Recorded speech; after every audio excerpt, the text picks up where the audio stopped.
Today, we're going to dive into a single powerful verse from the book of Revelation. It's a message sent directly from Jesus to a church that was in the middle of a massive crisis. And it's a message of hope, but it's probably not what you're thinking. Here it is, Revelation chapter 2, verse 8. Now, to really feel the weight of these words, we've got to understand who he was talking to. We need to step into their world, the world of the church in Smyrna. So who were these people? What was actually happening in their city that called for such a specific and, frankly, such an intense message from Jesus himself? Well, it all starts with the name. The Greek word for their city, Smyrna, is the exact same word for myrrh, the spice they used for burials. So right out of the gate, their identity is tangled up with suffering and death. Their name was basically a prophecy of what they were going through. And believe me, this was not just symbolic. This message was for a real community, what the Bible calls an ecclesia, a called-out assembly.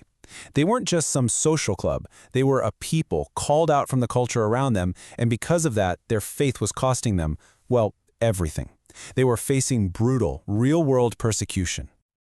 Okay, so you have this backdrop of intense suffering. Who could possibly have the authority to speak into that kind of pain? Well, let's look at how Jesus introduces himself, because the title he uses is absolutely packed with meaning.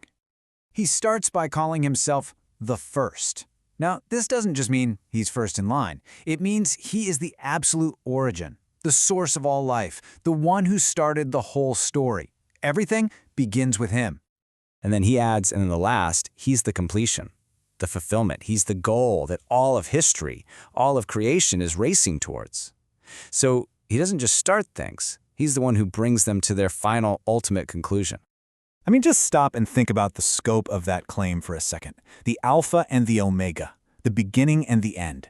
He's saying he has total authority over every single moment of history, from the very first spark to the final curtain. And here's the kicker. This title isn't new. Jesus is quoting directly from the book of Isaiah. He's using the very name that God the Father uses for himself in the Old Testament. Let's be crystal clear. This is a direct claim of divinity. He's telling this suffering church that the God of the entire universe is speaking directly to them. But his authority doesn't just come from a divine title. No, it comes from his experience. And this next part, this is the absolute heart of the message for this church that's getting crushed. He says he is the one who became dead. The Greek language here is so specific, it's not that he just died, but that he became dead. This wasn't a metaphor. He fully entered our human mortality and experienced the very thing the people of Smyrna were terrified of. But then, boom, the explosion of hope, and lived again. This is resurrection life.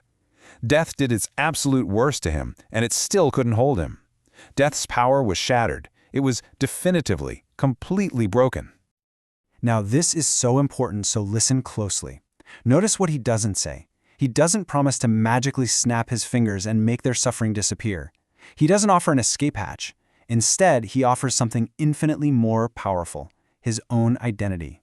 He's basically saying, I see your suffering. I've been there. I went through death itself, and now I'm alive. My victory is now your identity. So, what did that mean for them? And maybe more importantly, what does that mean for us today? Let's break down how this becomes the actual pattern for victory in our own lives. See, this verse lays out a roadmap for us. It all starts with Jesus' identity as the source and completion of everything. That's the foundation. And from there, it shows us the path to true victory always goes through death to resurrection. And yeah, that means acknowledging that suffering is part of the journey. But it's our connection to Him, our union with Christ, that transforms us and gives us the strength to keep going. So what does that actually look like? Well, union with Christ means we get to participate in His story.